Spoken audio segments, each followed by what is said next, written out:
La France est-elle devenue un coupe-gorge? Quoi qu'en dise Dupond-Moretti. La France est-elle devenue un coupe-gorge? Je viens de voir un article, et merci à Angelo de me l'avoir envoyé, je viens de voir un article dans lequel une ressortissante américaine se reposait tranquillement au pied de la Tour Eiffel.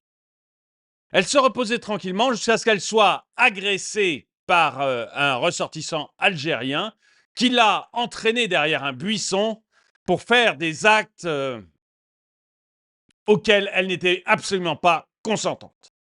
Bonjour et bienvenue dans cette nouvelle vidéo de DME en direct. Comme toujours, si vous n'êtes pas abonné, je vous suggère de le faire et de cliquer sur la cloche pour être prévenu lorsque je sors une nouvelle vidéo. Alors, je suis désolé, il y a des mots qu'on n'a pas le droit de dire sur YouTube, donc je ne qualifierai pas ce qu'a fait ce ressortissant algérien à cette touriste américaine, mais je crois que chacun d'entre vous l'a compris.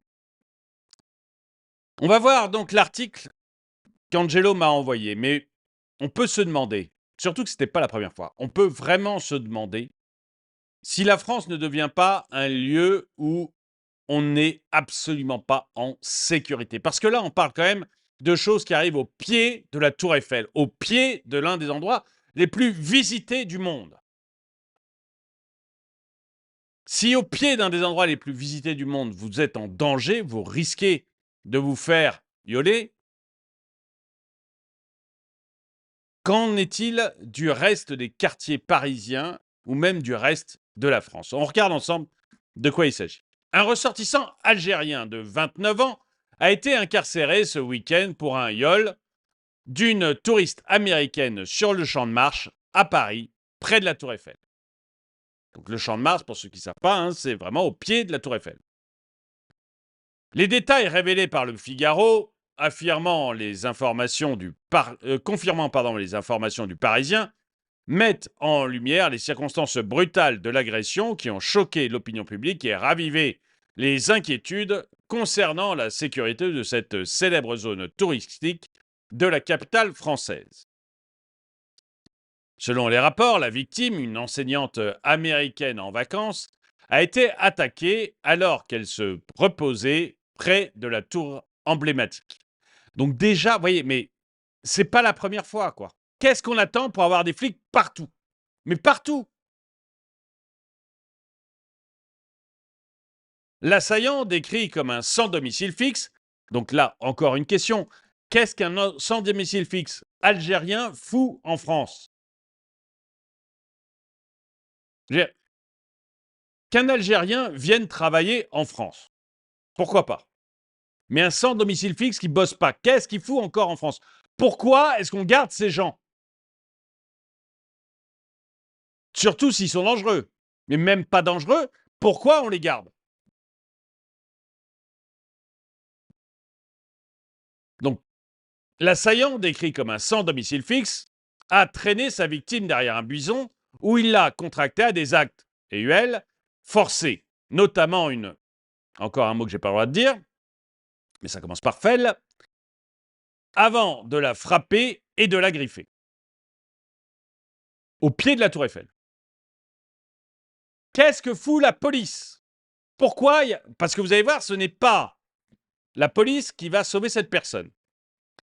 La résistance de la victime et sa fuite ont été rendues possibles grâce à l'intervention opportune d'un groupe d'adolescentes, l'une d'elles capturant même une photo de l'agresseur présumé.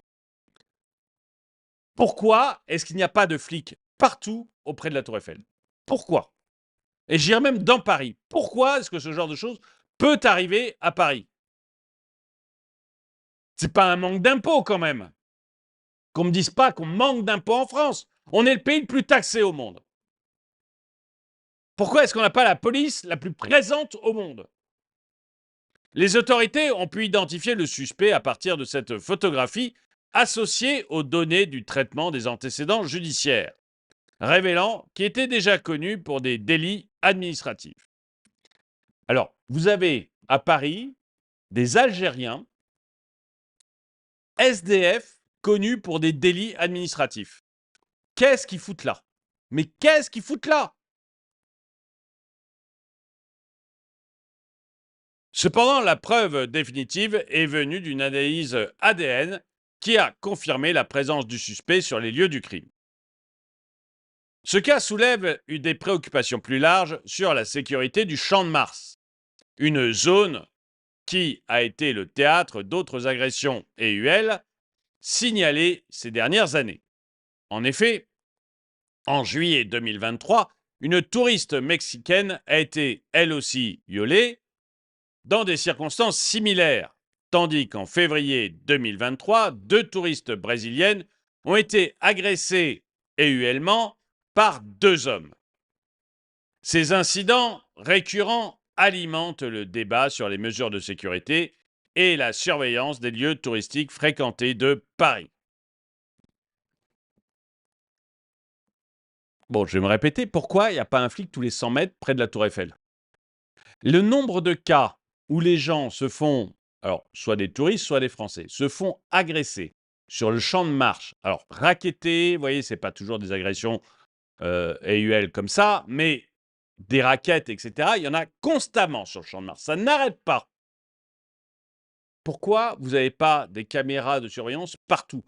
Pourquoi vous n'avez pas un flic tous les 100 mètres?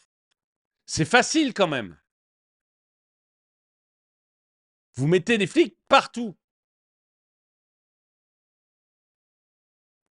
Vous savez que c'est un endroit dangereux, vous mettez des flics partout. Je regardais l'autre jour, sur les Champs-Élysées. Je regardais l'autre jour des 2 jeunes filles sur les Champs-Élysées, pas hyper tard, il devait être 20h, 21h, elles étaient en train de se filmer, et après elles ont mis leur vidéo sur TikTok ou X, je sais pas. Enfin, moi je l'ai vu sur X, peut-être que c'est sur TikTok, j'en ai aucune idée. Bon, 2 jeunes filles. Elles disent, on vient de descendre les Champs-Élysées, on se fait, j'ose pas dire le mot, mais enquiquiner, on va dire, avec un mot beaucoup plus vulgaire, tous les 10 mètres. Des mecs, des bandes qui nous sautent dessus, qui nous embêtent tous les 10 mètres sur les Champs-Élysées un soir. On sait que les Champs-Élysées, c'est devenu un endroit dangereux. On le sait. J'habite pas Paris, je le sais. Pourquoi vous n'avez pas un flic tous les 20 mètres sur les Champs-Élysées? C'est quand même un endroit touristique aussi. Pourquoi est-ce qu'on ne veut pas rétablir la sécurité dans ce pays? C'est quand même pas très compliqué. Vous mettez des flics partout. Surtout dans les zones touristiques, c'est quand même pas difficile. Qu'il y ait des problèmes près de la colline du Crac, ou dans des endroits comme ça. Et encore, ça aussi, on pourrait le nettoyer, quoi. Il suffit d'envoyer du bleu, quoi. C'est quand même pas compliqué. Enfin, moi, ça me paraît pas compliqué, quoi. Je sais pas ce que vous en pensez, mais moi, ça me paraît relativement simple d'assurer la sécurité dans la capitale.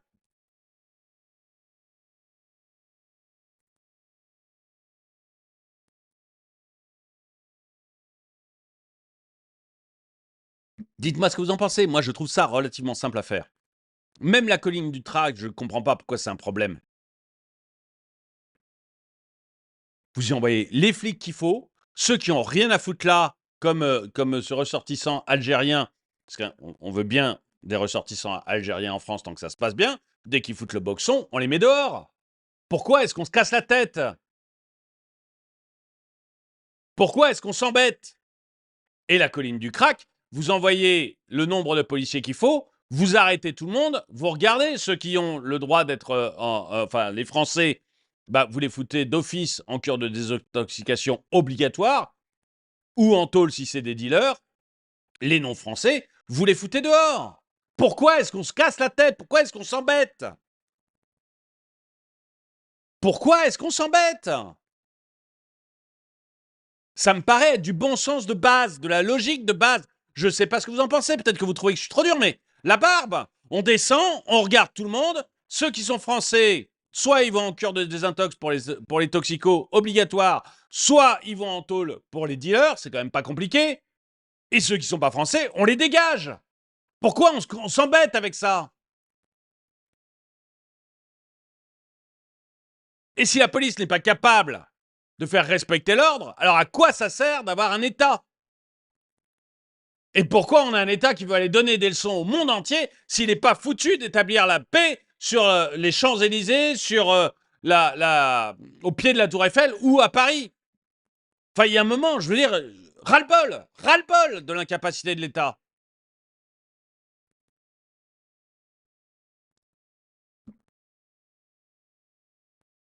La résolution de cette affaire met également en lumière les défis auxquels sont confrontés les services de police dans la lutte contre la criminalité et UL.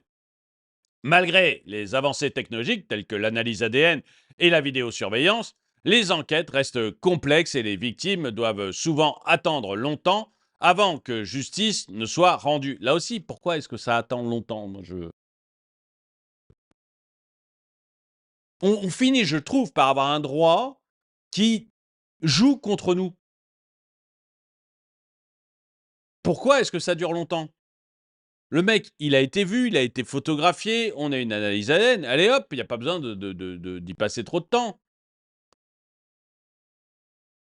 Dans ce contexte, l'arrestation et l'incarcération du suspect offrent un certain soulagement aux autorités et à la communauté locale. Cependant, cela souligne également la nécessité de continuer à investir dans des mesures de prévention et d'application de la loi pour assurer la sécurité des résidents et des visiteurs dans les espaces publics de la capitale française. Et après, vous avez des trucs comme ça, forcément, pour les JO, ça ne rassure pas.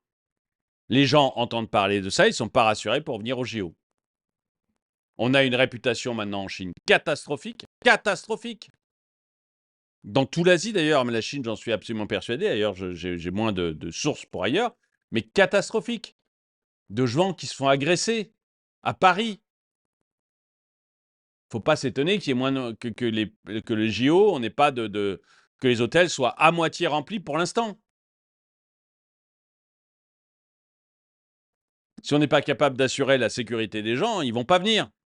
Donc il y a un moment, enfin voilà, moi j'en ai marre de lire des trucs comme ça. Alors merci à Angelo de me l'avoir envoyé, mais j'en ai marre de lire des choses comme ça. J'aimerais avoir un État qui agisse et qui fasse en sorte qu'on n'ait plus ce genre de problème. Est-ce que c'est possible? Dites-moi ce que vous en pensez dans les commentaires. En tout cas, merci d'avoir regardé cette vidéo. Mettez-lui un pouce vers le haut, commentez-la, partagez-la. Merci à tous ceux qui soutiennent la chaîne. Et moi, je vous dis à très bientôt.